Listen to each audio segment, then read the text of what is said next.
Praise the Lord. எல்லாம் வல்ல இறைவன் போற்றி. திருப்பாடல்கள் 147வது அதிகாரத்தில் வாசிக்க கேட்கிறோம். ஆண்டவர் எளியோருக்கு ஆதரவளிக்கிறார், பொல்லாரையோ தரை மட்டும் தாழ்த்துகின்றார். ஆண்டவருக்கு நன்றி செலுத்தி பாடுங்கள், நம் கடவுளை யாழ் கொண்டு புகழ்ந்து பாடுங்கள். அவர் வானத்தை மேகங்களால் மறைக்கின்றார், உலகின் மீது மழையை பொழிகிறார், மலைகளில் முல்லை மலர்களை பூக்கச் செய்கின்றார்.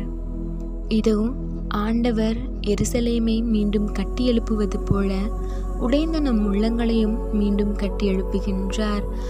மக்களே, உடைந்த மனதோடு இறைவனிடம் செய்யப்படும் அனைத்து வேண்டுதல்களுக்கும் அவர் பதிலளிக்கின்றார்.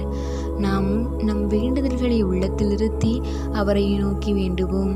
அவரது வார்த்தைகளை உள்ளத்தில் இருத்தி அதன்படி வாழ்வோம். இறை ஆட்சிக்குட்பட்ட மக்களாக வளர்வோம். இயேசுவுக்கே புகழ், மரியே வாழ்க.